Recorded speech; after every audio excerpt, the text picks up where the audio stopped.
দেব, ও শরীরের ভিতরে ঢুকে ওদের রূপ আমি ধারণ করব। আল্লাহ পৃথিবীর জমিনে আমি ওদের চেহারার ভিতরে ঢুকে ওদের রূপ ধারণ করে আদম সন্তানের রূপ ধারণ করে আমি আদম সন্তানকে জাহান্নামী বানাতে চাই, বিপদগামী বানাতে চাই, জাহান্নামের রাস্তা ধরাতে চাই। আল্লাহ বললেন, যা হে শয়তান, তুই সারা পৃথিবী সমস্ত আদম সন্তানের চেহারা তুই নকল করতে পারবি, তাদের সূরা তুই ধারণ করতে পারবি। যা আমি আল্লাহ তোর পাওয়ার দিলাম, কিন্তু শুনে গেলে আমার হাবিবের চেহারা মোবারক তুই নকল করতে পারবি না, হবে না। ওই জন্য শয়তান যদি মনে করে আমি শাহনাজের নকল করে এখন রজ করবো,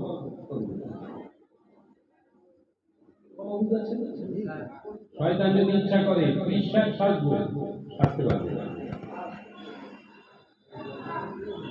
শয়তান যদি ইচ্ছা করে হাদিসের সাজবো আসতে পারবে, শয়তান যদি ইচ্ছা করে বিরাট বড় মাওলানা সাজবো সাজতে পারবে, শয়তান যদি মনে করে আমি ইমাম সাহেব সাজবো সাজতে পারবে। ওই পাওয়ার আল্লাহ দিয়েছে। কোন আলোচনা বোঝাচ্ছিলাম, একজন সত্য কথা বলে জেলে যাচ্ছে আর একজন প্রমোশন হচ্ছে, কথা বুঝতে পারছে না বোধহয়, ডেভেলপ হচ্ছে, উন্নতি হচ্ছে, পদ উন্নতি হচ্ছে। এই দুটো সত্য কি এক?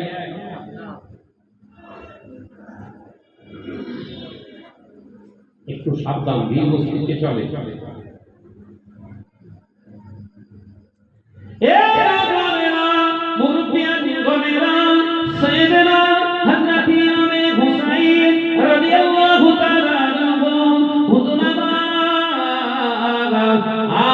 করলেন না, বলে সন্তান শহীদ হয়ে গিয়েছে, হয়ে যাওয়ার দুটো সন্তানকে বিবির কোলে নিয়ে বললেন, বিবি গো খবরদার পর্দার আড়াল চলে যাও, ওই আমাদের খিমার ভিতরে অর্থাৎ তাঁবুর ভিতরে চলে যাও, ফাঁকায় বেরিয়ে আসবে না, আমরা শহীদ হয়ে যাব, কিন্তু তোমরা ফাঁকায় বার হবে না সহজে।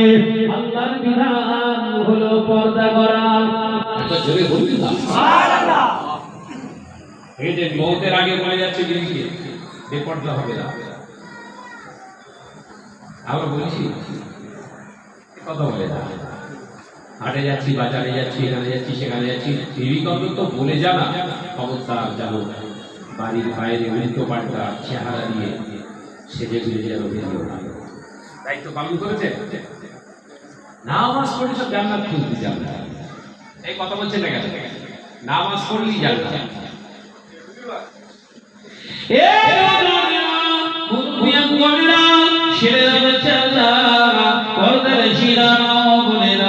আল্লাহ নবী বলে যান, হযরত ইমাম হোসেন বললেন, ও আমার বিবি, আমার নানা জানের জিহাদের পোশাক জামায় দাও। আল্লাহ নবী আসকান মোবারকটা পরে নিলেন। আল্লাহ নবী দয়ার নবী রহমাতুল লিল আলামিন পাগড়ি মোবারকটা বিলি করে নিলেন। ও বাবাজিরা, হাতে বাপের দেওয়া জুলফিকার নামক তরবারটা হাতে ধারণ করে এবারে ওই ঘোড়ার পিঠে সওয়ার হয়ে জিহাদের ময়দানে বিলি ঝাঁপিয়ে পড়লেন। আরে জোরে বলে দাও সুবহানাল্লাহ। আল্লাহ নবী জলিল কদর বলে যান, লাগতে দিগাও হযরত সাইয়েদনা ইমাম হোসেন রাদিয়াল্লাহু তাআলা ঘোড়ার পিঠে সওয়ার হয়ে যখন এমনি করে শত্রুর বিরুদ্ধে তিনি এগিয়ে আসেন, দূর থেকে কুফাবাসীরা ইয়াজিদের সৈন্যরা ভয় পেয়ে গিয়েছে। এই কারবালার ময়দানে হঠাৎ করে রাসূলুল্লাহ কিভাবে এলো? একবার জোরে বলবেন না সুবহানাল্লাহ। ইমাম হোসেন যখন আসছে না, হাতে তলোয়ার ধারণ করে, কুফাবাসীদের চোখে তখন যে দেখছে যেটা ইমাম হোসেন কো, এটা তো স্বয়ং রাসূলুল্লাহ আসছে। একবার জোরে বলুন না সুবহানাল্লাহ। রাসূল পাক ইসলামের চেহারা মুবারকের সঙ্গে অনেকটাই মিলে যেত ইমাম হুসাইনের চেহারা সুরা। একবার জোরে বলুন না। আবার সেই জিহাদের ময়দানে সেই পোশাক পরে দিয়েছে রাসূলুল্লাহ সাল্লাল্লাহু আলাইহি ওয়াসাল্লাম। তাই কি জোরে সর্বনাশ, রাসূলুল্লাহ বিরুদ্ধে অস্ত্র ধরেছি, বাবাটা পেছনে দৌড়ে ছুটে পালিয়ে যাচ্ছে। পিছন থেকে হুঙ্কার দিলেন আব্দুল্লাহ বিন জিয়াদ, কোথায় যাচ্ছ? পেছনে আসলে মরবি। আমি পিছনে জিয়াদ দাঁড়িয়ে রয়েছি, আমি পিছনে দাঁড়িয়ে রয়েছি, পিছনে মারবি না, আগে যাও। সামনে গেলে হয় মরে বাঁচতে হবে, মেরে বাঁচতে হবে, আর পিছনে আসলে জীবন দিয়ে দিতে হবে। কোনটা চাস?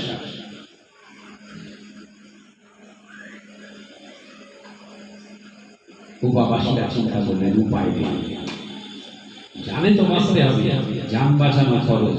এই ফতোয়াটা দিয়েছিল কুফাবাসীরা, জান বাঁচানো খরচ। এই ফতোয়াটা কথা বলছে কুফাবাসী। ইমানদারের ফতোয়া ওটা না, ইমাম হুসাইনের ফতোয়া হচ্ছে ইমান বাঁচানো খরচ। একবার জোরে বলুন সুবহানাল্লাহ। সমাজের ফতোয়া আছে না, এই ফতোয়াটা দিয়েছিল কুফাবাসীরা, জান বাঁচানো খরচ। কিন্তু ইমাম হুসাইনের ফতোয়া ইমান বাঁচানো খরচ। রাসূলের আদর্শ ইমান বাঁচাও আগে, জান বাঁচিয়ে লাভ নেই।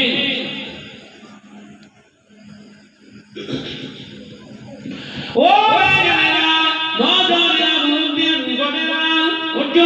মুসলমানেরা, আল্লাহ নবী করিম বদর সাহাবী সাইয়েদনা হযরত ইমাম হুসাইন রাদিয়াল্লাহু তাআলা আনহু জিহাদের ময়দানে সামনে করে মুনাফিকদের বিরুদ্ধে জিহাদ করছে।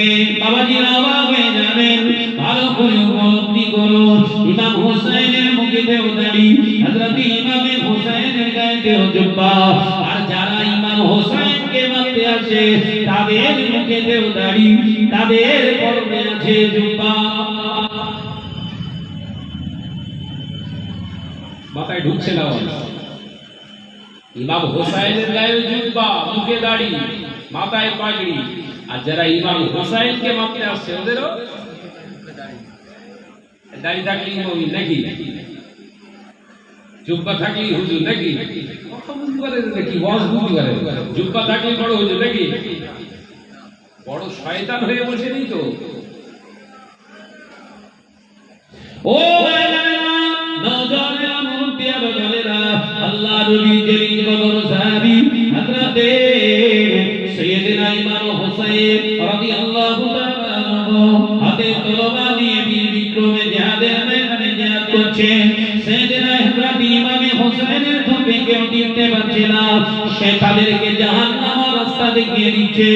ও বাবাজিরা, নওজওয়ানেরা, যুবকেরা, ছেলেরা, বাচ্চারা, হঠাৎ করে আযান হুজুরের ঘরে পড়ে গেল, ওয়াক্ত চলে এসেছে, নামাজের ওয়াক্তটা চলে এসেছে, নামাজের দরকার। সাইয়েদনা হযরত ইমাম হুসাইন এমন ভাবে তলোয়ার চালিয়েছিলেন, সবাই হযরত ইমাম হুসাইনের আশপাশ ছেড়ে খালি হয়ে গিয়েছিল। সেই সুযোগে হুজুর আল্লাহর নামাজ তিনি 2 রাকাত কাসার আদায় করেছিলেন। হযরত ইমাম হুসাইন রাদিয়াল্লাহু তাআলা আনহু তিনি নামাজ আদায় করছেন, কাফেররা দূর থেকে, ওই মুনাফিকের বাচ্চারা দূর থেকে পিছনে ছুড়ে হযরত ইমামকে তারা ঠিক করেছিলেন। হযরত ইমাম হুসাইন রাদিয়াল্লাহু তাআলা আনহুর গায়ে, হুজুরের গায়ে অসংখ্য তীর কেটে গিয়েছে। নামাজ সম্পূর্ণ করে তীরগুলোকে আবার নিজে সব টেনে টেনে বার করে নিয়ে হুজুর হাতে আবার সুলফি কাটা ধরে আবার তিনি জিহাদের ময়দানে ঝাঁপিয়ে পড়লেন। ও বাবাজিরা, এখান থেকে মুসলমানদের শিক্ষা নিতে হবে, কোন পরিস্থিতিতে নামাজ পরিত্যাগ করা যাবে না। একবার জোরে হবে না সুবহানাল্লাহ। ওয়াকাবের আন্দোলন করছে, যে বক্তব্য রাখছে, আমরা ওমর খালিদের উত্তরসূরি, আমরা সালাউদ্দিন আইয়ুবের উত্তরসূরি, আমরা জীবন দিয়ে দেব। শয়তান নামাজ পড়ে না, কথা বুঝতে পারছেন না নাকি? আমি কি ভুল বলছি? ওই স্টেজে সময় পার করে দিয়েছে, আসর চলে গেছে, মাগরিব চলে গেছে, ওর বক্তব্য শেষ হচ্ছে না। ওরা কি সালাউদ্দিন আইয়ুবীর উত্তর শুরু, এ শয়তান বিশ্বাস করবে? কথা বলছে না গেছে বললি শাহনাজ খারাপ না, বললি শাহনাজ খারাপ, তোর বক্তব্য আগে না নামাজ আগে? হ্যাঁ, কথা বলছে না কেন? জিহাদ করা জিহাদের ময়দানে ফরজ। সেদিন ইমাম হুসাইন বললেন নামাজটাও ছাড়া যাবে না, রক্ত চলে যাচ্ছে। 2 রাকাত শত্রুদেরকে এমন গাম্ভীর্য দিয়ে হুঙ্কার দিলেন, শত্রুরা ছড়ছড়ায় দৌড়াচ্ছে, সেই সুযোগে হুজুর নামাজ দাঁড়িয়ে গেছে।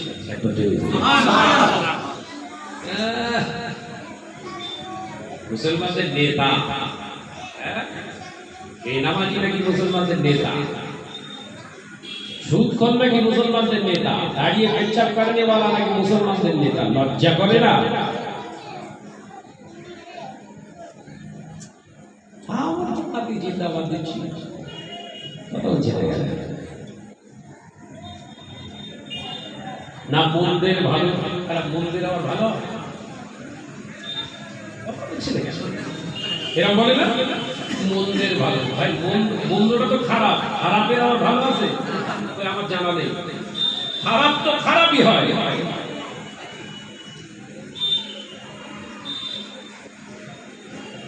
লজ্জা থাকা উচিত। ও নজনেরা, ছেলেরা, বাচ্চারা, পর্দার শিরা, মা বোনেরা, আল্লাহ নবী যেদিকে কত সাহাবী সাইয়েদনা হযরত ইমাম হুসাইনের গায়েতে তীর কেটে গেছে, রক্ত ক্ষরণ হচ্ছে বাবা, দেহের ভিতরে তো অটোমেটিক কোনো রক্ত তৈরি হচ্ছে না, জিহাদের ময়দানে রক্ত ঝরছে, রক্ত ঝরছে, রক্ত খুন ঝরতে ঝরতে দেহটা রক্ত শূন্য হয়ে গিয়েছে, আর এগিয়ে যাওয়ার ক্ষমতা নাই। সাইয়েদনা হযরত ইমাম হুসাইন রাদিয়াল্লাহু তাআলা আনহু সুযোগ পেয়ে গেলেন, ফুরাত নদী, হুজুর ফুরাত নদীর পাশে চলে গিয়েছে। ও কাফেররা, ওই মোড়া থেকে তোমরা ফুরাত নদীর সাইডটা খালি করে পালিয়ে গিয়েছে। হুজুর ফুরাত নদীর পাশে গিয়ে আজল ভর্তি করে পানি তুলিলেন, পান করবে না, না না, কপালে কপালে তিল লেগে গিয়েছে, কপাল থেকে এক ফোঁটা রক্ত, ওই হাতের তালুতে পানি রাখা, ওই পানির উপরে পড়ে গিয়েছে। আল্লাহ নবী সাহাবী রাসূলুল্লাহর পাগল হযরত ইমাম হোসেন চিন্তা করলেন, মানুষের খুন হলো বিনা হারাম, মানুষের খুন পান করা হলো হারাম, না না না, এই পানিতে রক্ত পড়েছে, এই পানিটা আমার জন্য হারাম হয়ে গিয়েছে। শুধু এই কারণে হারাম নয়, আমার সঙ্গী সাথীরা যারা ছিল সবাই পানির জন্য পিপাসিত ছিল, কেউ পানি পান করতে পারেনি। আমার বলে জানলাম সেই সন্তানটাও তিনি পানি পান করতে পারেননি, তিনি দুনিয়া ছেড়ে দিয়েছে। আজ আমি যদি পানি পান করি, কিয়ামতের দিনে মহাময়দানে আমার দাদা যদি আমাকে বলে, ও ভাই দাদা ভাই, আমার উম্মতেরা পানি পান করতে পারেনি, তুমি পানি পান করেছিলে কি করে? আমি আমার নানা জানের সামনে জবাব দিতে পারবো না, হারাম আমি খেতে পারবো না। আল্লাহ পানিটা আবার ছেড়ে দিয়ে হুজুর ওপরে উঠে চলে এলেন, পানি তিনি পান করেননি, কারণ রাসূলুল্লাহ পাওনাদারের পাওনা মিটিয়ে দিয়ে মরে যাওয়ায় হলো উত্তম। পাওনাদারের পাওনা মেটাও, আর আমরা সব পাওনাদারের কথা বলছি না, পাওনাদারের পাওনা রেখে দিয়ে কাপড়ের কাপড় পরে টানটান হয়ে শুয়ে রয়েছি, আর জানাজার ময়দানে গিয়ে হুঙ্কা দিয়ে বলে দিচ্ছে বড় ছেলের হয়ে ইমাম সাহেব হুজুর। ভাই সকল যারা এসেছেন একটু শুনবে, তার আল্লাহ ইন্তেকাল করেছে, দুনিয়ায় চলাফেরায় কথাবার্তা লেনদেনে কারোর সঙ্গে যদি খারাপ ব্যবহার করে থাকে আল্লাহ রাস্তায় মাফ করে দেবে, আর কারোর কাছে যদি টাকা পয়সা ঋণ করে থাকে আল্লাহর রাস্তায় পারলে মাফ করে দেবেন, নতুবা বলবেন দিয়ে দেবেন। এরকম বলে তো 500 জন দাঁড়িয়ে জানাজা পড়ছিল, 499 জন বলেছে আল্লাহর রাস্তায় ক্ষমা করে দিলাম। আর ওই কাতারের এক কোনায় দাঁড়িয়ে রয়েছে 500 নম্বরটা, ও কিচ্ছু বলে না, মুখ বন্ধ করে চুপ করে দাঁড়িয়ে রয়েছে। ক্ষমা পাবে তো?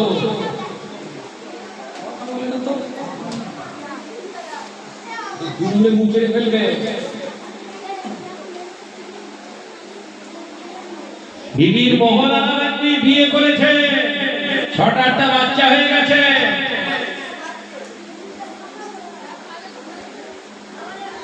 দুজন গিয়ে বললেন, ভাবি, চাচি, চাচা খুব ভালো মানুষ ছিল, ওনারটা মাফ করে দেন। চাচি বললো, হ্যাঁ হয়ে গেছে, যাও হয়ে গেছে। দুধের সাপ ঘোলে মেটানোর চেষ্টা করছে। পাওনাদার আপনার বউ, আপনি হলেন দেনদার, দেনা পরিশোধ করার দায়িত্ব আপনার। বিবিকে 40 বছর ধরে ভোগ করেছেন আপনি, ওই দুটো দালাল এসে ক্ষমা চাইলে ক্ষমা হবে না। শক্ত হয়ে গেল নাকি? শক্ত হয়ে গেল নাকি? 40 বছর ধরে বিবির সঙ্গে সংসার করলে তুমি, আর কোথাকার কে দুটো আমরা ভাতে দে, ও এসে ক্ষমা চাইলে ক্ষমা হয়ে যাবে। তা আমরা বুঝ দেই, মনে বুঝ দেই, দে ক্ষমা করতে। কিন্তু যে পাওনাদার সে তো জানে 40টা বছর কত নাটা জামটা খেয়েছে, সে তো জানে মাপ করেছে যে করেনি। ওই জন্য কত আর কিতাব এসেছে, যারা নিকাহ বিবাহ করার সময় বিবিকে মোহরানা আদায় করে না, দেনা রেখে দেয়, ধার রেখে দেয়, বকেয়া রেখে দেয়, ওই অবস্থায় যদি স্বামী মারা পড়ে যায়, ক্ষমা না চেয়ে পাওনাদারের পাওনা না দিয়ে কিয়ামতের দিনে হাসর হবে, জেনা করতে কথা। নাউজুবিল্লাহ বলে তাদের কাতারে দাঁড় করাবে। বিয়ে হালাল ছিল তো? বিয়ে হালাল ছিল। বিয়ে হালাল তখনই ছিল যখনই মোহরানা ছিল। কথা বুঝাতে পারলি? মোহরানা দেননি, ওই ঘোড়ে ঘোড়ে ঘোড়ে ঘোড়ে হয়েছে। রাগ করছে? বলে গেলাম আজকে রাত্রে জলসা থেকে বেরিয়ে দিয়ে দেবে যাদের দেনা আছে, দেনা মেটা। ছোটবেলায় পড়েননি, দিন কাকা বড় দোষ, পরে হয় আফসোস। পড়েননি? দিন কাকা বড় দোষ, পরে হয় আফসোস। আফসোস করার আগে না মিটিয়ে তারপর কবরে যান। কে ক্ষমা চাইলো, কে ক্ষমা করে দেব চিন্তা ছাড়েন। ও আপনার, ঋণ আপনার, আপনি মেটা।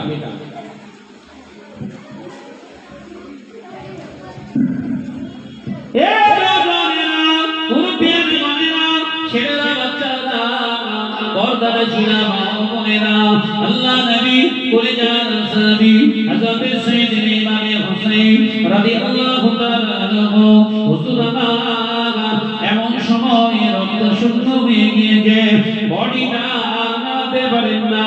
হুজুর আমার আস্তে আস্তে হাঁটু গেড়ে বসলেন, হাতে জুলফিকার নামক তরবারটা বারবার ময়দানের জমিনের উপরে গেঁথে দিয়েছে। তিনি দাঁড়াতে পারছেন না, গায়ের শক্তি নাই। হুজুর আমার বসে পড়েছে। এমন সময় দেখতে পাওয়া যায় হযরত ইমাম হুসাইন রাদিয়াল্লাহু তাআলা আনহু জমিনের উপরে লুটিয়ে পড়েছে। সেবার বলে একজন ব্যক্তি এসে হযরত ইমাম হুসাইন রাদিয়াল্লাহু তাআলা আনহুর বুকের উপরে চেপে বসলেন। ও বাবাজিরা, দাদারা, যুবকেরা, ছেলেরা, বাচ্চারা, তখন হযরত ইমাম হুসাইন রাদিয়াল্লাহু তাআলা আনহু বলেছিলেন, না ভাই, ও না ভাই, তোমারই কথাটা যে সত্য, তুমি যে আমাকে বলে গিয়েছিলে কারবালার ময়দানে এই মাটি, যে মাটিটা আমি দেখেছিলাম, সে আপনার কাছ থেকে সেই মাটির রঙের সঙ্গে আছে কারবালার ময়দানের মাটিটা মিলে গিয়েছে। না ভাই, অবশ্যই দিদার হবে, অবশ্যই দিদার হবে। বারহাত আপনি সত্য, তবে ইয়া রাসূলুল্লাহ হাবিবাল্লাহ, ও আমার নানা ভাই, আপনার উম্মতেরাই কিন্তু আমাকে মেরেছে। আমি আপনার দেওয়া রাস্তাটা আমি ছাড়িনি, আমি আমার জীবন দিয়ে আপনার রাস্তাটাকে চিহ্নিত করে রেখে গেলাম। জমিনের উপরে শুয়ে শুয়ে হুজুর বুকের উপরে কেমন সোনা কি করেছে, চেপে বসে গেছে। শেষ পানিটা হুজুর সরাচ্ছে। ও নওজওয়ানেরা, যুবকেরা, ছেলেরা, বাচ্চারা, পর্দাবাসীরা, মা ও বোনেরা, সাইয়েদনা হযরত ইমামে হুসাইন রাদিয়াল্লাহু তাআলা আনহুকে শহীদ করে দেয়া হলো, তার শির মোবারকটাকে কর্তন করা হলো। ও বাবাজিরা, বহু কিতাবে পাওয়া যায় সাইয়েদনা হযরত ইমামে হুসাইনের শির মোবারকটা যখন কেটে নিয়ে হাতে নিয়ে চলে যাচ্ছে, ওই সময় আব্দুল্লাহ বিন সিয়াদ তিনি আমার